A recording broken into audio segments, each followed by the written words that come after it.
programa de hoje, Dia Mundial de Prevenção, né? Vamos falar de AVC. Todos os anos a gente tem esse espaço aberto. É sempre importantíssimo poder colocar aqui algo que de fato vai salvar vidas, né? E é assim que a gente enxerga. E para abrir o nosso assunto, a gente tem um VTzinho, né, diretora de abertura, para contar um pouquinho dos números para vocês. Olha lá.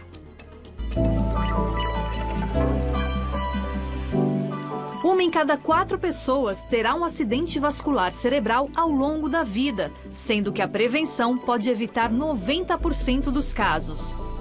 Para conscientizar a população sobre a importância dessa prevenção e também para alertar sobre o risco da doença, dia 29 de outubro é celebrado o Dia Mundial do AVC. Conhecido popularmente como derrame, é uma das principais causas de morte ou incapacidade com sequelas permanentes em nosso país. Mundialmente, essa condição é alarmante, sendo identificada uma morte por derrame cerebral a cada 6 segundos. Segundo a Organização Mundial de AVC, 70 mil brasileiros morrem da doença todos os anos. Fique atento! Ao identificar os sintomas de um AVC, a vítima deve ser levada imediatamente ao serviço de emergência médica. O atendimento imediato pode salvar a vida ou aumentar as chances de uma recuperação completa.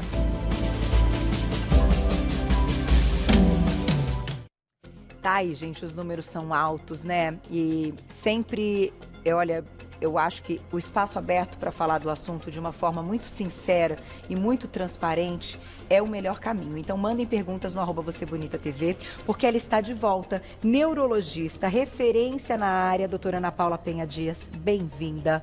Muito prazer, viu? Sempre é bacana, porque quem já assistiu entrevistas da doutora sabe o quanto você é muito clara nas palavras, né? E que está nisso todos os dias. Então, que a gente sabe que a parte clínica, ela é soberana. Queria abrir, então, esse nosso papo com o que, de fato, hoje, para vocês, é o mais preocupante com todos esses números que a gente passou da questão do AVC. Bom, em primeiro lugar, agradeço aí a forma como eu sou sempre recebida aqui no programa da Carol, né? Você Bonita, é um prazer estar sempre estar aqui. Principalmente no dia de hoje, Carol, que 29 de outubro é o Dia Mundial da Conscientização do AVC, né? E por que é tão importante falarmos sobre isso? Como o próprio VT mostrou, porque uma em cada 4 pessoas vai ter AVC ao longo da vida. Então, é uma doença de alta prevalência, é a segunda principal causa de mortalidade no mundo, é a principal causa de incapacidade, né? Então, é uma doença que tem alto impacto social, econômico, que afeta pessoas mais velhas com uma maior incidência, mas também afeta a população mais jovem. Então, precisamos falar disso, principalmente para trabalharmos aqueles fatores de risco que podem ser modificáveis, né?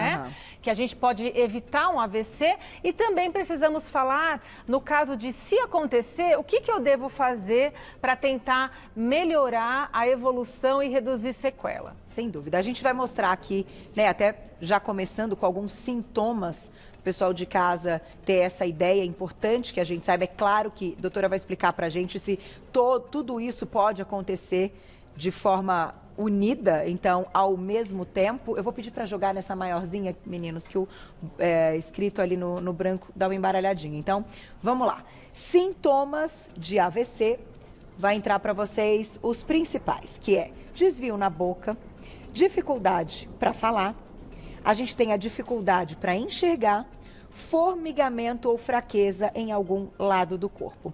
Normalmente, doutor, isso acontece de forma unida, ou teremos aí alguns pacientes, algumas pessoas que vão, né, demonstrar uma ou outra queixa? Então, é importante lembrar que de qualquer um desses sintomas aí que a gente citou, se eu tiver um sinal disso alterado, eu tenho uma chance de mais de 70% de estar diante de um AVC. Tá. Principalmente os sinais de, eu peço para o paciente dar um sorriso, ele desvia a boca para um lado. Eu peço para ele falar alguma coisa, ele tem dificuldade para falar. Ou eu peço para levantar os braços, ele não consegue levantar. Se eu tiver um desses 3 sinais alterados, eu tenho uma chance de mais de de 72% de ter um AVC. Então, se eu tiver qualquer uma dessas questões, eu preciso ligar imediatamente para o SAMU 192. Gente, o trabalho do SAMU é fantástico, é impressionante. Eu vou destacar aqui porque todo mundo que já viveu e que precisou, de fato, a gente tem que ressaltar. O que dá certo a gente tem que falar, né? Exato. A gente costuma dizer, criticar as coisas que não dão certo, então... Criticar o SUS, né? O SUS está sempre em pauta, mas o SAMU ele tem um trabalho maravilhoso e no AVC ele tem um trabalho primordial. Eu acredito que sim. Vamos colocar na tela, então, o próximo que as meninas já prepararam, uma ilustração interessante, para a gente entender o que acontece, né, doutora? Sim, exatamente. Aqui a gente tem, pessoal, um AVC, no caso, essa ilustração é de um AVC hemorrágico, né? Então, ali em vermelho, tem uma hemorragia subaracnoide, que geralmente aquele vermelhinho é quando ocorre uma ruptura de um aneurisma cerebral, por exemplo, ou essa hemorragia também pode ser dentro do parênquima cerebral, que pode ser causado por hipertensão, por alcoolismo, né? As pessoas que bebem muito também podem ter AVC. E também a gente pode ter, Carol, o AVC isquêmico, que é responsável por 85% dos casos, né? Então, a maioria dos casos de AVC são AVCs isquêmicos, tá? O AVC isquêmico ocorre por quê? Por entupimento dos vasos, ou seja, o sangue não chega. Ocorre um congestionamento, né? E o sangue não chega. A gravidade e a quantidade de sequelas que o paciente vai ter vai depender do tamanho desse AVC, né, da área cerebral acometida e também do tamanho e do volume, né, daquele acometimento e da área cerebral. Quer dizer, se eu tiver uma área cerebral, por exemplo, tronco cerebral, tálamo, que são áreas cerebrais mais delicadas, eu vou ter um acometimento cerebral, uma sequela muito mais grave. Tá. Então, a gravidade depende principalmente dessas duas questões. Doutora, eu vou te deixar uma pergunta importante. A gente sabe, já comentou várias vezes, que muitas vezes a genética não é uma sentença, né? E que hoje a gente tem estilo de vida e outras questões associadas. No entanto, falando de AVC, já você me conta se as pessoas que sim tiveram casos na família, histórias recorrentes ou até de pessoas bem próximas que sejam aí do núcleo familiar e até hereditário, se para o AVC é algo que merece sim um alerta maior. Agora, vamos lá, vamos falar um pouquinho de hereditariedade, de genética, de coisas que são tão comentadas dentro da medicina, que podem estar associadas. Então, se genética não é uma sentença, neste caso do AVC merece uma atenção a mais quem já acompanhou casos na família? Todo paciente que tem um histórico na família de doenças vasculares, ele deve sim ter uma atenção maior, né? Mas não é uma sentença, como você mesma diz. Por quê? Se ele não tiver uma doença nos vasos já bem diagnosticada, bem determinada, a chance dele ter um AVC não é maior do que as outras pessoas. O que é hereditário, Carol, muitas vezes, são os fatores de risco que levam a pessoa a ter o AVC. Então, por exemplo, existe uma família de hipertensos. A hipertensão, sim, ela é hereditária. Existe uma família de diabéticos. A diabetes é hereditária. Uma família com maus hábitos alimentares, né? Aquilo que a gente come na mesa, nossos pequenos vê a gente comendo e ele vai ensinar isso para os filhos dele. Então, a alimentação, sim, não é hereditário, mas tá ligado àquilo que a gente convive, né? Então, o nosso ambiente é modificado pelo ambiente, fenótipo, né? Então, o que acontece? Esses fatores, o colesterol alto, sim, é hereditário.